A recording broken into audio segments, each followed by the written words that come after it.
Ladies and gentlemen, terror has returned to the Kashmir Valley, but this time to a new haunt, the beautiful meadows of Pahalgam. In peak tourist season, gunshots today have rang out in what should have been a very peaceful valley trek. At least one person has been killed, at least 10 others are now injured. Brutal and gory visuals that have emerged from the scene in Pahalgam of the attack is indicating that the death toll is likely to be much, much higher. Eyewitnesses are claiming that terrorists shot down tourists after checking if they were Hindus. So this is then a targeted attack. The resistance front, believed to be a Lashkar proxy, has claimed responsibility. The same group that's been trying to shake India's claim of normalcy in Jammu and Kashmir. The timing of the attack, ladies and gentlemen, is very significant. India's Prime Minister, as you know, is in Saudi Arabia today. The US President, Vice President, is in India. Also significantly, this year has been a record for Kashmir tourism. Kashmiris were finally hopeful, and just like that, terror struck the heart of their economy, their safety, and possibly their future as well. Now, Prime Minister Modi, we believe, has already spoken to Home Minister Amit Shah, who's been asked to visit Kashmir and ensure that those behind this attack are brought to justice. Jammu and Kashmir's LG Manoj Sinha has condemned this cowardly attack. Omar Abdullah, the Chief Minister, is calling it a travesty, and Mehbooba Mufti says it is unforgivable that guests have been targeted. But here's the real question tonight. Is this just a terror strike, or is it a targeted attack on India's confidence in Kashmir? Is this a message from terror operators across the border that we are still alive and kicking? I'm putting that to my guest who is joining me this evening, someone who knows Kashmir very well, and more importantly, someone who's just back from Kashmir. Lt Gen KJS Dhillon, thank you very much for your time here on the broadcast. I'm going to come to you before I introduce my other guests. Sir, can I ask you what you make of what has happened in Pahalgam today? Look, the details that are coming in are still sketchy. We are still not sure of how many tourists have been killed. But one thing that is very clear is that this is a targeted attack. Thank you, Shreya, and good evening to you and your viewers and the fellow panelists. Yes, this is a targeted attack, and this is a very much an attack to shoo away the tourists from Kashmir, with a view to prove to the world that all is not well in Kashmir. However, this incident is not going to, produce the result which Pakistanis or their handlers across the border are wanting to achieve. This is a terrorist targeted attack. As you said, they were bifurcating or they were dividing people, segregating people in the name of their religion or their names. So it is a terrorist. The targeted attack. But they have not targeted a tourist. What they targeted is the livelihood of a common Kashmiri people. Kashmiri people had started earning well because of the tourists coming, the poniwalas, the sumowalas, the artifice, namda, gaba, carpets, the carpet weaving, the furniture shops, paper mache. All these people had started to make a good livelihood. The schools had opened, the children had started going to the schools. Now, with this type of attack, which is a direct result of diverting attention away from internal problems of Pakistan, especially after the freedom fighters attacked the train in Balochistan. There are a lot of rumbling and there are a lot of noise against the Pakistan security establishment and their chief speaking against the religions of people who are part of his army. Against their religions also, he's been making a statement which was unheard of by any commander, military commander in the world.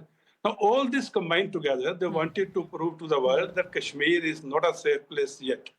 But in today's internet world, today's world of social media, their lies would be known to everyone by the visuals which they would see on social media. And other aspect was they have probably timed it with the US Vice President's visit to India and Indian Prime Minister's visit to Jeddah, so that those visits get overshadowed by this terrorist attack. But everyone knows that terrorism is coming from Pakistan. In fact, by this, Pakistan is exposing itself more than trying to expose the weaknesses in the Indian security system or Kashmir's peace. Okay.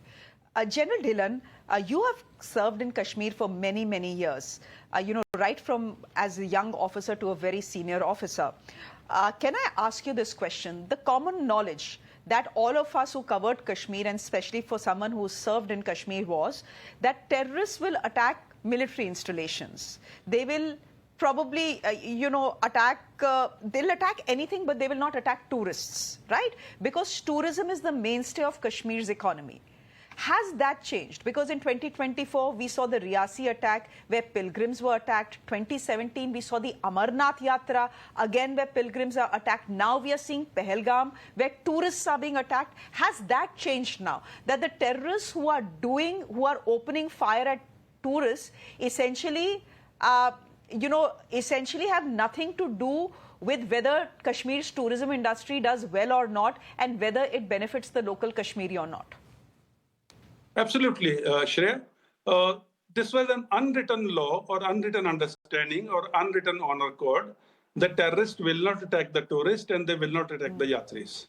But the way Pakistan terrorism industry is working, they have forgotten all the ethos, they've forgotten all the culture, they've forgotten everything, and they have come down to attack innocent civilians who cannot defend themselves or who cannot retaliate. Another reason for this is, since the 5th of August 2019, the abrogation of Article 370, a lot of development has happened in Kashmir, a lot of peace has come into Kashmir, and Kashmiri people's earning has increased manifold, and which was bringing in a lot of khushali. Now, Pakistan doesn't want this to sustain itself. But local Kashmiris in the villages are not allowing the terrorists to enter the villages. The information is flowing. So they are not able to do anything close to the population centers, and they have no wherewithal or the guts to attack the security forces. So now they have resulted in attacking innocent civilians far away from the roadhead, 30 minutes walk from the roadhead and closer to the jungles. Now, this is the tactics which they are employing to save themselves from retaliation by the security forces. Whereas in the valley floor or near to the villages, their information would come straight away and they would be eliminated. Now they are in the self-conservation mode. At the same time, they want to prove that they're there. So killing an innocent civilian who is unable to defend himself is no jihad. There is no liberation war here. It is purely targeting the stomach of the local Kashmiri. And I would like to say this in Hindi, ये जो आतंकी हमला हुआ है ना, ये एक tourist के ऊपर नहीं हुआ है, ये कश्मीर के गरीब अवाम के पेट के ऊपर हमला है. अभी इस हमले के बाद टूरिस्ट पहलगाम से वापस जाएंगे, हो सकता है कश्मीर से भी सारे वापस जाएं, कुछ टूरिस्ट की बुकिंग्स कैंसिल होंगी और उसका सीधा सीधा जो है असर पड़ेगा जो लोकल पुअर कश्मीरी जो अपने कारपेट बेचता था, नमदे बेचता था, जो अपने ड्राई फ्रूट्स बेचता था, जो खच्चर चलाता था, जो सुमो में अपने पैसेंजर एक जगह से दूसरी जगह लेके जाता था. तो ये जिहाद जो है कश्मीर के अवाम के खिलाफ है. ये जिहाद और किसी के खिलाफ नहीं है. ये कश्मीरी अवाम को बहुत पहले पता लग गया था और आज उसका एक और नमूना पाकिस्तान ने सामने पेश किया. So this is a direct attack on well-being of Kashmiri people. So, General Dhillon, if we just trace the way attacks have been happening in Kashmir in the last 5 to 8 years, see, military installations were always targeted. That was a given. Then we saw outsiders, so-called outsiders who came to Jammu and Kashmir to work, them being targeted, specifically Hindus. So that was targeted killing. And now tourists. So you are essentially saying that this attack is not on a tourist or a group of tourists. This attack actually is on Kashmir's economy. I want to ask you, General Dhillon, you are just back from Kashmir. What did you see there? Because everyone I speak to, and there are a lot of people this summer who have actually, Indians this summer, who have chosen not to go abroad, but to go to Jammu and Kashmir, given the fact that the situation there has stabilized, given the fact that we weren't hearing of any patharbazi or any terror attacks. So we know a lot of people who actually went to Kashmir this year. Many of them have returned very happy. Many of them have returned telling us that Dal mein, there are no shikaras for us because it's so crowded. You are just back from Kashmir. Tell us what you saw. Absolutely. I returned yesterday. In fact, I touched down in Chandigarh at about 7:30 in the late evening. I was there in Kashmir for, I think, 4 days. And I met so many people who told me so many stories of why they come to Kashmir and after how many years they have come to Kashmir and how they find Kashmir better than any other tourist place in the world. And you won't believe it, day before, I wanted to go to Dal Lake. As a former Corps Commander of Kashmir Corps, I could not approach the Dal Lake. There was so much of rush of tourists and the vehicles and all. I had to turn my vehicle back halfway through. Now, that is the type of, economic boom which is happening in Kashmir. Economic, हर किसी के लिए वहाँ पे कुछ ना कुछ था. So the tourists were so happy. They were so happy with the Shikara rides. They're so happy with the treks and all. And they have targeted exactly that thing which tourists were happy about. And as I said earlier, this attack is going to affect the livelihood of local Kashmiris. And local Kashmiris are going to become more against the terrorists. As it is, they were fed up of terrorism and terrorists. They were not allowing them inside the villages. And now I think the information will flow more faster. And it's a matter of time when security forces catch up with this group also, who has carried out this attack. But I would like to assure the tourist, this is a one-off incident. Don't get scared. Kashmir is a beautiful place. Kashmiris are wonderful people. बहुत अच्छे मेहमान नवाज हैं वो, बहुत अच्छे hospitality industry और hospitable हैं Kashmiris. So don't count this as the main thing. Count this as a side thing. Enjoy your stay in Kashmir and Kashmiri people. And I was seeing a video where a local Kashmiri on the spot of that incident is telling the lady, "Beta ghabrao mat, ghabrao mat." Now, that is a Kashmiri. That is Kashmiri culture. They will look after you even at the cost of their own lives. So don't think Kashmir, something has gone wrong. It is Pakistani terror industry which is trying to show its presence just because they cannot hit the military and they're too coward to hit the military or they're too scared to hit the military. Now they started hitting innocent civilians away from population centers. Lieutenant General Dhillon, but something has gone wrong. I mean, this attack tells us that something has indeed gone wrong, given the fact that there was a clear profiling before the terrorists opened fire. So they chose their targets very carefully. Not just were they tourists, they were Hindus. Specifically, they were Hindus. Number two, they have chosen that timing very well as well. India's Prime Minister is in Saudi Arabia. You just mentioned that the Vice President of the United States of America, as we speak, is in Jaipur. General Dhillon, after the abrogation of Article 370, the promise was that terrorism will be wiped away from the face of Kashmir.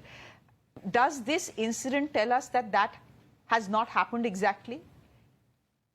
Shreya, you have covered Kashmir so well for so many years, and we met in Kashmir also. I know Kashmir backwards. I have operated in the area of Pahalgam as a commanding officer, and I know this area. Imagine a small bowl like Pahalgam, a single road approaching along the river Lidda, and the number of tourists who visit Pahalgam every day, the number of poniwalas, the taxi drivers, the local dhabawalas, the small little shops and restaurants and guides who have congregated there. They're not only locals, the people who have come from other parts of Kashmir also to make a livelihood here. There are people who have come from Jammu and Punch region along with their ponies to this area, and they are tourists within the Kashmir and tourists from outside.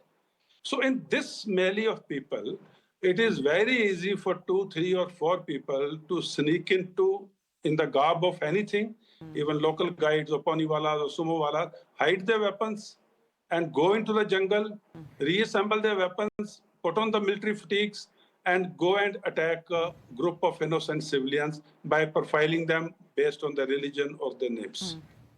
So, as I said, it's a big security challenge. It's a big intelligence challenge to actually stop some incident like this, where the number of people who are there, if you check everyone, if you check every tourist, it will inconvenience the people who are coming there. So security forces also have their challenges. Correct. So based on that, we have to understand the challenges and the compulsions under which the security forces are working. And the sheer number of people present in that small bowl makes it that much more difficult. But as you said, after 5th of August 2019, that challenge, that peace has returned to Kashmir or peace will return to Kashmir, very much is there. The peace is there.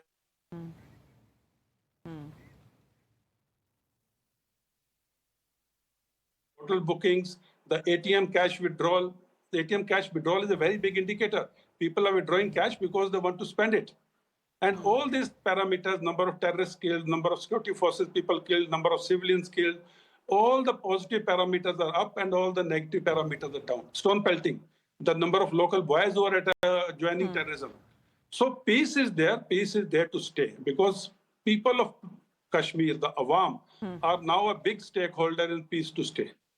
Like immediately after this incident, you will feel the first pinch and the direct pinch will be felt by the local Kashmiri people, whose livelihood is going to get affected right from today afternoon onwards.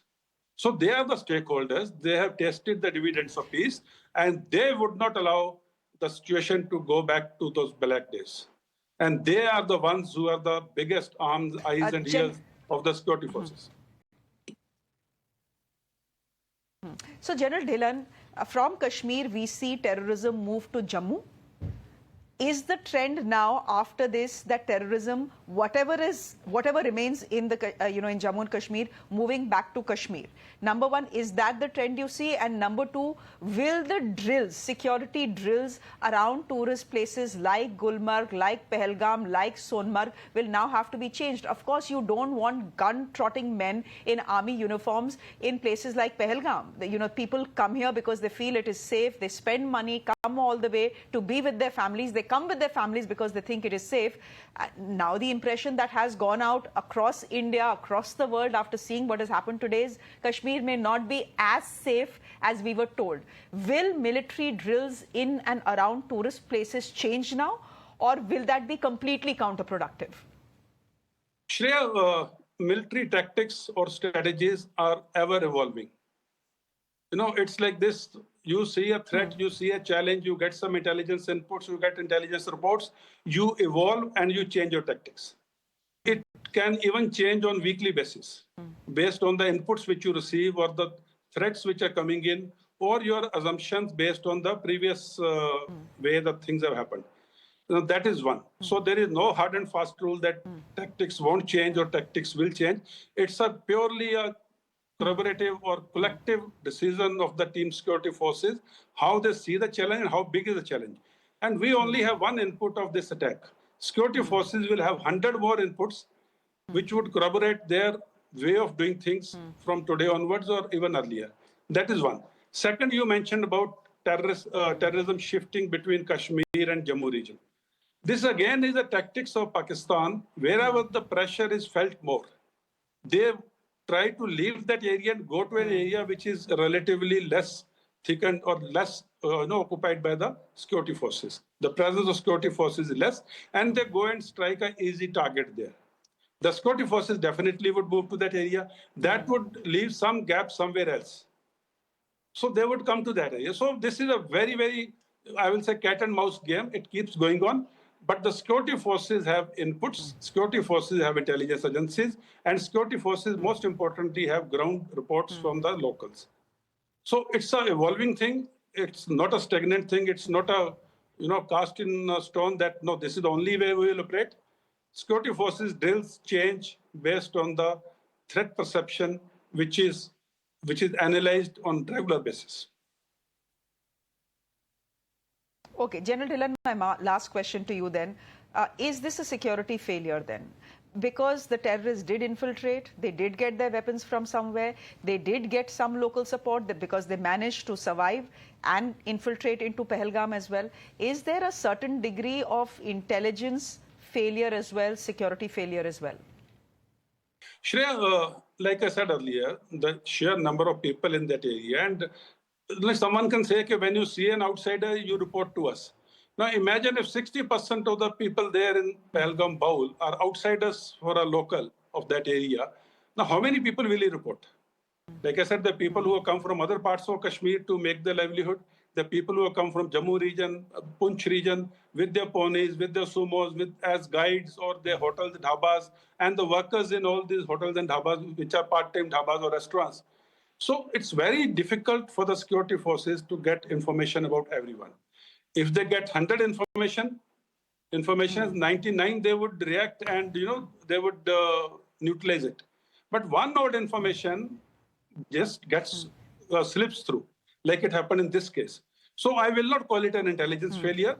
Kashmir has been so peaceful for so many years, and Kashmir is peaceful even today. All the tourist places like Dal, Gulmarg, Pahalgam, Sonamag, and other places, if no incident happened, that means intelligence and security forces are doing a damn good job, and they're doing a very good job. This incident unfortunately happened, which shouldn't have happened. But as I said, the sheer number defeats the int-gathering system. And I'm very sure earlier all the int-gathering probably was around the population centers. Now the int-gathering would also have to go into the jungle areas as a proactive measure. So security forces are very much equipped to deal with this. And I would not call it an intelligence failure, but I would say, yes, this incident shouldn't have happened with the type of presence the security force intelligence is there. But since it has happened, we should not call the whole setup as a failure. The int setup and security forces setup are doing a very good job day in and day out in very hostile climatic, terrain, and environmental conditions. So we must have faith in them. Okay. General Dhillon, we'll leave it there for the moment. Thank you very much for your perspective on a story that is still just developing. We are not very clear of all the details right now. The number of people killed will probably go up. The number of injured is already up. A final figure will probably come in only later tonight. But thank you, General Dhillon, for joining us this evening and putting things in perspective. Good to have you on the show. Thank you so much. Thank you, and Jai Hind.